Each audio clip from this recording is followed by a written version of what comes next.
Ek weet en dankie dat jy hier is vanoggend. Ek wil sommer net aangaan waar ek opgehou het verlede week met die boodskap, want daar's goed wat ek en jy moet verstaan. Verlede week het ons gepraat oor Jesus, 1 Korintiërs 15, wanneer Jesus klaar is met alles hier op aarde, wat hy die koninkryk gaan teruggee aan die Vader, met jou en my, as deel van daai koninkryk. En ek het ook gesê, weet, hoe gaan jy in die koninkryk in? Wat het Jesus van ons kom doen? Wat is die voorbeeld wat Jesus vir ons gestel het? Hy was gehoorsaam aan God se roep op sy lewe. Hy het gedoen wat die Vader van hom gevra het. So ek wil vanmôre 'n bietjie aangaan daaroor, ons gaan praat oor gehoorsaamheid. Maar daar's iets anderster wat ek net met jou wil deel, wat saam met gehoorsaamheid gaan, en dit is trots. Ons dink nie baie keer aan die twee Bybelse beginsels wat ons daar kan uithou uit die koninkryk uit nie. Want Jesus was baie duidelik in sy lering gewees, ook oor trots, oor ons gehoorsaamheid, en ons gaan kyk na twee Bybelse figure vanmôre ook, waar daar so diep betekenis in is, in wat hulle gedoen het, en ons kyk altyd na geloof, en die Heilige Gees is hier om net vir ons oop te breek, en ek gaan vanmôre vir die vraag vra, ek het dit in die uitnodiging het ek gevra, is jy trots op dit wat jy vir die Here doen? Nou, jy moet my baie mooi hoor vanmôre, daar's baie weggesteek in hierdie vraag van my. En ek weet nie wat jou antwoord is nie. Is jy trots op dit wat jy vir die Here doen, en is jy trots om te sê, ek is 'n Christen? Ek is trots daarop dat ek 'n volgeling van Christus is. En daar's baie mense wat hulle self Christene noem, wat met die mond dit bely, maar as jy na iemand kyk en jy moet hierdie vraag beantwoord, as jy na my kyk, wat se trots sien julle in my? Vanoggend was ek nie trots op myself gewees nie, want ek was baie hartseer oor die goed wat hier gebeur, en ek het dit op 'n verkeerde manier uitgedruk. Maar nou ja, kom ons kyk wat sê die woord van ons, Efesiërs 2 vers 8 tot 10. Gaan dit uit die 83 vertaling lees. Julle is inderdaad uit genade gered deur geloof. Hierdie redding kom nie uit jouself nie. Dis 'n gawe van God. Dit kom nie deur julle eie verdienste nie, en daarom het niemand enige reg om op homself trots te wees nie. Nee, God het ons gemaak wat ons nou is. In Christus Jesus het hy ons geskep om ons lewe te wy aan die goeie dade waarvoor hy ons bestem het. So die vraag word half geantwoord al klaar vir ons in hierdie teks, daar's ander tekste wat dit ook antwoord. Niemand het enige rede om op homself trots te wees nie. Nou as jy gaan kyk na die oorspronklike Hebreëse betekenis van die woord trots, daar's twee verskillende woorde wat gebruik word. Die een is halal, nie halal vir die kos wat ons gaan eet nie, halal. Is om te roem op God, is om te jubel, is om God groot te maak. En dan die wonderlike ding hiervan, is die woord halleluja, kom ook hiervandaan af. So dis absoluut om God te eer. Dis om God erkenning te gee vir dit wat hy doen. Die teenkant daarvan, Zedon, dit is die hoogmoed, selfverheerliking, arrogansie. Dis daai trots. En dis die verkeerde trots. Die verskil is 'n goddelike trots, is kyk wat het God gedoen. En my eie vleeslike trots is, kyk wat het ek gedoen. Nou, as ons teruggaan, as julle nie omgee nie, gaan ek daai iPad nou neerlos.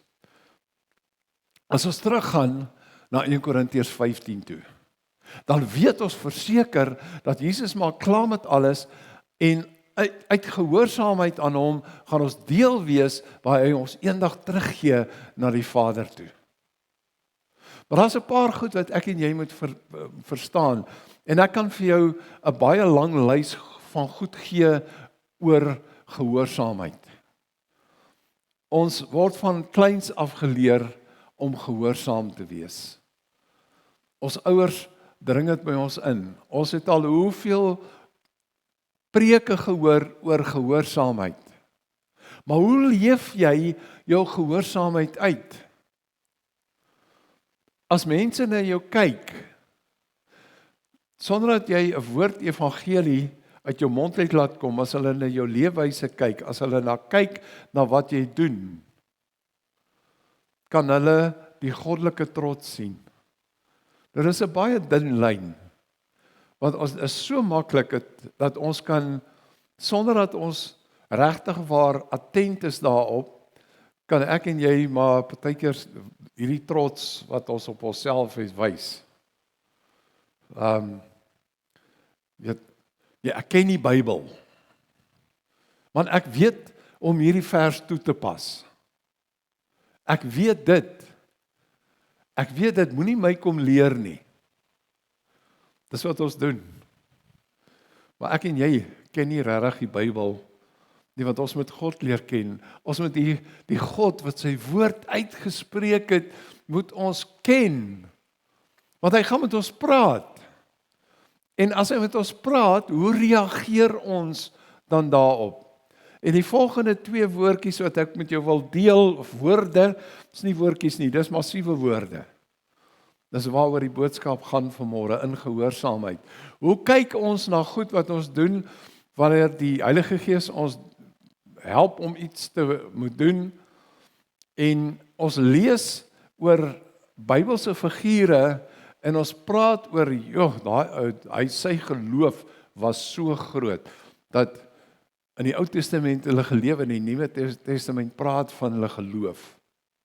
Maar wat is daar wat saam met dit loop, wat ons miskyk? Kom ons kyk na Petrus. Petrus was 'n visserman gewees. En Jesus kom, en sy woorde is, kom, volg my. Kom, volg my. En by 'n volgende geleentheid, waar Petrus in 'n boot staan, of sit, is daar 'n storm. En Petrus praat met Jesus, Jesus, as jy vir my sê, kom, dan sal ek kom. Net een woord uit Jesus se mond uit, kom. Net een woord, kom. En Petrus klim uit en hy loop en hy amper verdrink. Die Here moet hom red. Wat is die verskil tussen hierdie twee? Wat is die verskil? Want toe Jesus vir Petrus roep om hom 'n disipel te maak, het hy vir hom sê, kom loop saam met my, kom volg my. Hy sê dit vir my en jou, volg my. Wat is dit dan? Dit is 'n goddelike uitnodiging wat Jesus vir jou gee, wat jy op 'n ander pad in die lewe sit, wat jy op die plek gaan uitsit, waar hy jou bedoel het om te wees. Volg my, daai uitnodiging. Jesus sê, almal wat honger en dors het, kom na my toe. Dis 'n uitnodiging wat hy vir ons gee. Maar kom ek sê nou vir jou, ons leer dat Petrus het uit geloof uit daai boot geklim. Ja, dis gedeeltelik waar, hy het geloof, hy weet wie Jesus is. Maar wat het hy gedoen? Hy het onmiddellik, toe die woord van Jesus kom, het hy daai boot uitgeklim. Uit gehoorsaamheid het hy uitgeklim. Dit was nie net sy geloof gewees wat daar op gewerk het nie. Hy was onmiddellik gehoorsaam gewees, want dit is wat Jesus van hom gesê het. Die woordjie kom op sy eie is so 'n belangrike deel van ons verhouding wat ons met God het. As die Heilige Gees vir jou opdrag gee. Laat gisteroggend 'n snaakse ding met my by die huis gebeur. Want Vrydag aand het Marietta vir ons lekker pap en sous gemaak en ek het as prins 'n bietjie pap gelos vir Saterdagoggend, net om 'n bietjie pap en melk te eet. En ek het dit lekker warm gemaak in die mikrogolfoond. Ek het die eerste hapie gevat en ek het net daar gehoor, stop, moenie verder eet nie. En ek het daai bakkie pap in die yskas gaan sit, want ek wil dit nie weggooi nie, want ons gooi nie kos weg nie. En ons was weg van die huis af gewees, en ek het so hier en daar gesê, Here, wat is die storie met die pap gewees? En ek het huis toe gegaan en ek het ervaar, ek kan maar jou bakkie pap gaan uithaal uit die yskas uit en dit eet. Ek weet nie hoekom ek dit moes doen nie. Ek weet nie of dit 'n toets was nie, maar baie keer kom die Heilige Gees en hy sê vir jou op die plek om iets te doen. Hoe dit ook al van hom afkom. Gaan nou, doen dit. Kom. Daai opdrag is nie vir eendag nie. Daai opdrag is vir nou. Dis vir nou. Doen dit. Doen dit nou. Daar's 'n storie wat vertel word van 'n man wat ervaar hy moet iemand bel. Die persoon, hy het die nommer en die naam van die persoon en hy ervaar net, bel hierdie persoon en ek is nie nou lus om met hierdie ou te praat nie. Ek sal hom later bel. En hy vat sy foon toe uiteindelik net daar en hy bel. En toe die persoon aan die ander kant antwoord, huil die persoon verskriklik baie. Hy sê, ek het vir die Here gevra, as daar iemand is, Here, as U omgee vir my, laat iemand my nou bel. Here, laat iemand my nou bel. Daai persoon was op pad om selfmoord te pleeg. Die persoon wat gehoorsaam was, het opgetree in dit wat die Heilige Gees wou gedoen het. En daar's baie geleenthede waar die Heilige Gees na jou en my toe kom en vir ons sê, doen dit. Hy sê bitter min, doen dit nou onmiddellik. Want ons verhouding met hom moet so wees, dat ons kan weet, wanneer die Heilige Gees met ons praat oor iets, dan moet ons onmiddellik gehoorsaam wees. Ons moet onmiddellik gehoorsaam wees. Weet jy, toe ek in die weermag was, ek weet nie wie van julle, hier is nog 'n paar wat lyk of hulle army dae gehad het. Jy het basies gedoen en in basies het jy geleer, as jou korporaal met jou praat, dan luister jy.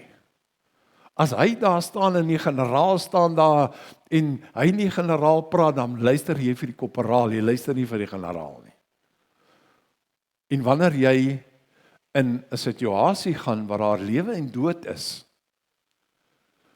en jy kry 'n bevel van jou korporaal of jou instrukteur of wie ook al om onmiddellik, hy sê nie vir jou onmiddellik nie, hy sê nie vir jou val plat of hy skree granaat, dan doen jy dit net daar, want jy weet jy gaan bly lewe.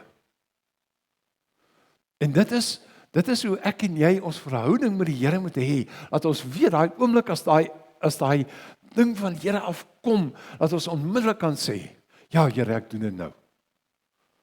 Dat ek alles kan los en doen wat hy vir ons vra om te doen.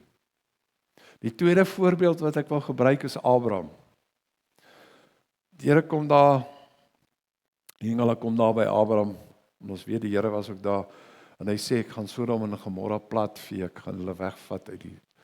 En Abraham begin om te debatteer met die Here. Hy sê, Here, asseblief, as daar, kom ons kyk net eers, as daar so 'n bietjie van die mense is wat regverdig is, sal jy nie die stad net los nie. En hy stop uiteindelik in sy redenasie, kom hy tot by een, Here, net een. Net een. Daar was nie net een gewees nie. So God het aangegaan, hy het Sodom en Gomorra verwoes. Maar Abraham, hy tree in, hy praat aan mekaar, en dan, Genesis 22, kom God by hom en hy sê vir hom, en ek wil hê julle moet na hierdie woorde luister. Kom ek sê eers vir jou 'n Nuwe Testamentse teks wat jy baie goed ken. Want dis die teks wat vir jou oopmaak dat jy eendag in die koninkryk gaan wees wanneer Jesus die koninkryk teruggee. Johannes 3 vers 16. My broer en suster, ek wil hê, dit moet vanmôre vir jou 'n ander betekenis in jou hart sit. Want so lief het God die wêreld gehad, dat hy sy enigste seun gegee het vir ons. Genesis 22 vers 1 staan daar, God het vir Abraham getoets. Dan sê hy vers 2, Abraham, bring jou seun, jou enigste seun, Isak, vir wie jy lief het, en vat hom na die berg en gaan offer hom. Abraham, jou enigste seun vir wie jy lief is, dit maak nie vir ons sin nie, want Ismael was al klaar gebore gewees. Wat is God besig om te doen hier met Abraham? Want nou gaan dit nie eers meer net oor geloof nie. Hoekom het Abraham met die Here gestoei oor 'n stad vol mense, en hy sê nie 'n enkele woord, wanneer die Here vir hom kom sê, vat jou seun, jou enigste seun, vir wie jy lief is, gaan offer hom. Dis 'n verbond, wat God daar kom oopbreek. Dis 'n spieelbeeld oor Christus, wat vir ons aan 'n kruis moet hang om God se straf te vat. Abraham, vat jou enigste seun, vir wie jy lief is. En ek sal vir jou wys wat jy moet doen daar.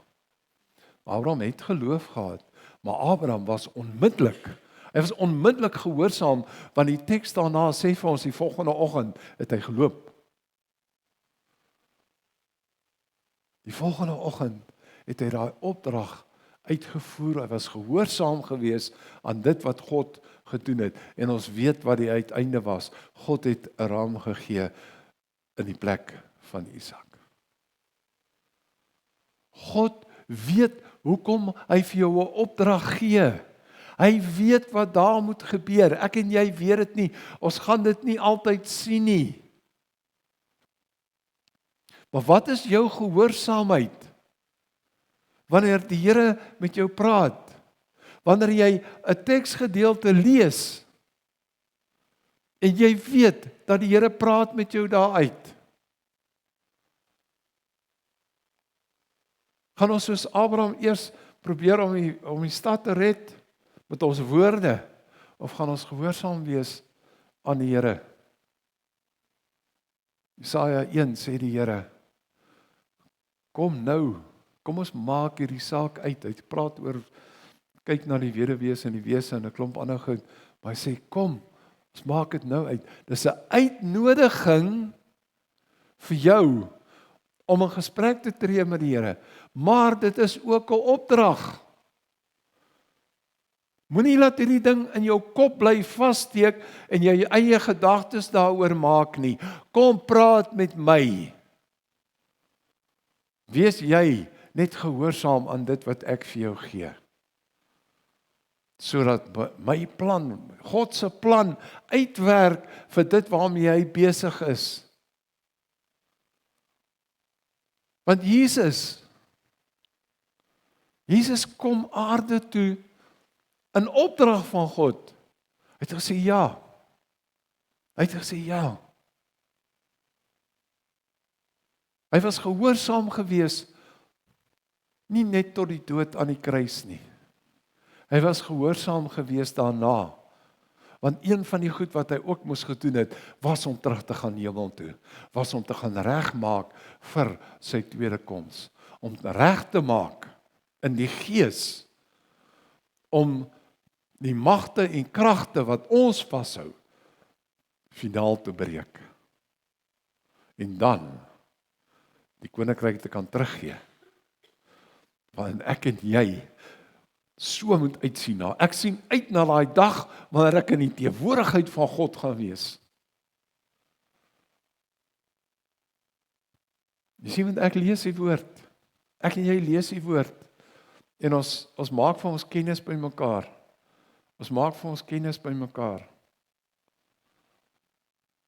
Maar wat maak ons met daai kennis? Wat maak ek en jy met daai kennis?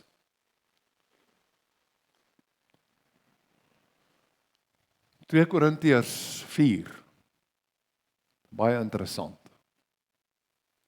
Paulus praat daar, en hy praat oor hom en die apostels, wat die woord verkondig, want mense hoor die woord, en hy sê daarin, jy kan die teks gaan lees, hy sê daarin, of ons woord nou nie behoorlik in hulle ore ingaan, of hulle nie behoorlik in hulle harte ingaan nie,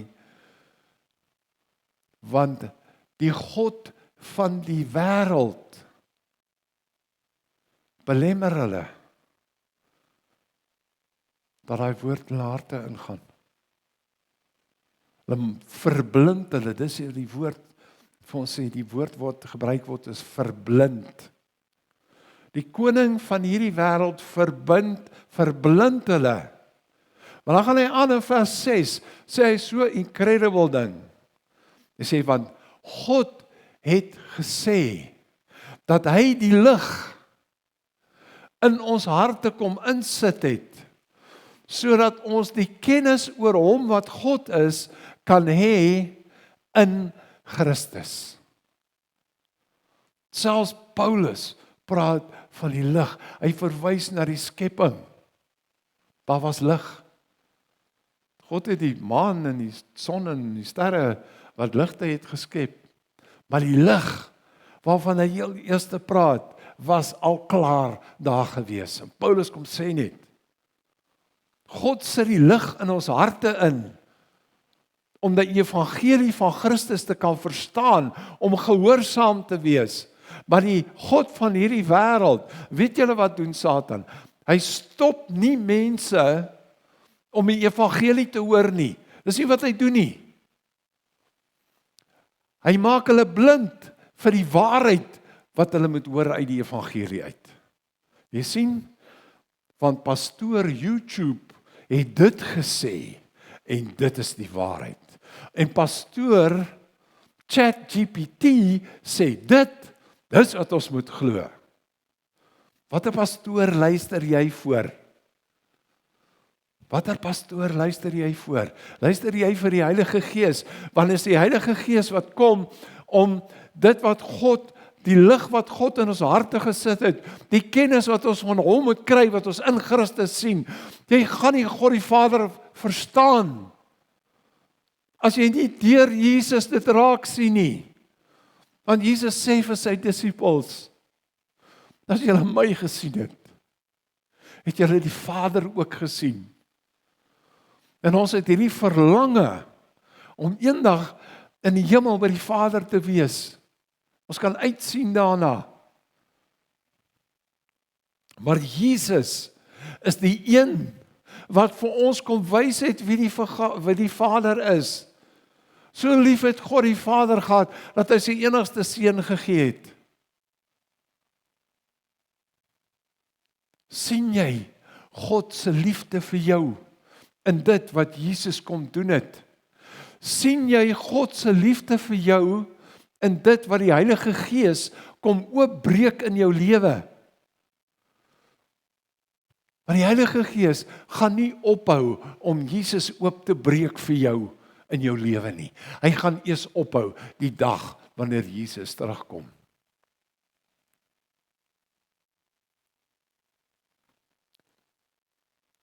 Die vyand, Satan, speel nie speletjies nie. Ons leer in die Bybel, en ek wil die Engelse woord gebruik, want dis wat almal gebruik op hierdie stadium, as hy kom deceive ons. In Afrikaans praat ons sommer net reguit met mekaar en sê, hierdie ou gaan jou kom verneek. Hy gaan jou kom verneek. Want hy gaan vir jou, in dit wat eendag die anti-kris kom doen, gaan dit so mooi en wonderlik lyk, dat die mense gaan dink, wow, dis Jesus. En intussen tyd is dit nie Jesus nie. Want die vyand probeer vir Jesus naap. Hy gaan so optree dat jy dink hy is reg. En Jesus het gewaarsku teen valse profete. wat hulle self op die voorgrond wil sit met hulle kennis oor die Bybel, maar wat totaal en al nie God se hart ken nie. Nie Jesus se hart ken nie, nie die Vader se hart ken nie, nie die Heilige Gees se hart ken nie. Of jy jou klomp stories kom vertel wat klink asof dit die waarheid is. Die gawe van onderskeiding. En dis nou van sommer net 'n tieners hierdie, dis nie noodwendig baie geestelik nie, maar om te discern beteken nie om te oordeel tussen verkeerd en reg nie. Dis om te oordeel tussen reg en dit wat amper reg is. Want ons word verblind deur die god van hierdie wêreld. God kom sit sy lig in ons harte in. Johannes praat daaroor. Want ek en jy, ons leef in 'n duister wêreld. Ons leef in 'n wêreld waar sy duisternis op jou hart wil afdruk. Waarom is jou hart toegemaak? Waarom beskerm jy jou hart om vas te staan in dit wat die Here vir jou openbaar? Om dit wat die Here vir jou vra. En dis baie keer ook wat ons doen, as die Here van ons iets vra, as die Heilige Gees iets vra, dan bel ons 10 mense eers, phone 'n vriend, om uit te vind wat moet ons maak. Ons ken die woord. Ons ken die woord. As jy die Here se stem ken, gaan jy mos nou weet. Jy kan doen wat hy vir jou vra. Leer om sy stem te hoor. Leer om die stem van die vyand uit jou kop uit te sit. Leer om jou eie stem uit die pad uit te vat. Want die Here wil met jou praat. Hy praat met ons. Hy gee sy woord vir ons. Hy kom gee vir baie drome. Hy kom praat direk met ons. Maar laat toe. Ek wil afsluit daarmee. Laat toe dat die lig wat God self in jou hart kom sit het. Laat toe dat daai lig van jou hart af uitskyn na buite toe. Laat dit uitskyn na buite toe. Wees gehoorsaam aan God se woord. Die wêreld sal weet dat julle vir Jesus liefhet wanneer julle sy gebooie hou. Die wêreld sal weet dat jy vir Jesus liefhet wanneer jy leef as 'n nuut gemaakte mens, herskep, getransformeer na die beeld van Christus. Andreas, een van die eerste disippels wat geroep is. En ek wil hê jy met julle se hart hierin hoor. Ons lees bitter min van hom in die Bybel. Jy kan maar gaan soek, daar's bitter min oor hom. Maar wat weet ons? Hy het sy broer Petrus gaan roep en sê, kom, Here is hier. Hy het begin om mense na die Here toe te roep. Hy het sy broer gaan haal. Jesus het sy broer gekies om een van die te wees wat deur die wêreld sou gaan om die kerk oop te breek, die kerk wat Jesus begin het, oop te breek. Kan jy 'n Andreas wees wat jou broer gaan haal en sê kom na Jesus toe. Kom na Jesus toe. Kom na my toe. Dis 'n oop uitnodiging wat hy vir ons los. Kom na my toe. Wat is jou besluit? Wat is jou besluit oor hoe jou pad vorentoe gaan wees? Kom, volg my. Dis die pad wat ons gaan loop. Dan die woordjie kom is hoe jou pad gaan lyk. Die Here weet hoe jou pad lyk, want die Here het jou pad voorberei. Stap uit, soos Petrus op die water, nie om jou geloof te toets nie, maar om gehoorsaam te wees aan God, aan die stem van die Heilige Gees en aan die hart van Jesus Christus vir jou. Amen. Miskien het jy vanoggend in hierdie plek ingekom en jy weet daar's goed wat die Here vir jou gevra het om te doen wat jy nog nie gedoen het nie. Vra die Heilige Gees vanmôre om jou te help om dit te gaan doen, om gehoorsaam te wees, om uit te stap met die lig van Christus, om getuie te wees. Want so lief het God jou gehad, dat hy jou sonde op Jesus gesit het en hom in jou plek gestraf het, sodat jy kan lewe, sodat jy in gehoorsaamheid kan stap en eendag deel kan wees van die koninkryk wat Jesus aan die Vader gaan teruggee, sodat jy vir ewig in die teenwoordigheid van God kan wees. Die liefde, die teenwoordigheid en die glorie en almag van God, ons Vader, en van Jesus ons Verlosser, en van Heilige Gees ons Trooster en Helper, by jou wees, totdat ons Jesus eendag ontmoet, 'n deel kan word van die ewige koninkryk. Amen. Gaan in sy lig, gaan in sy vrede.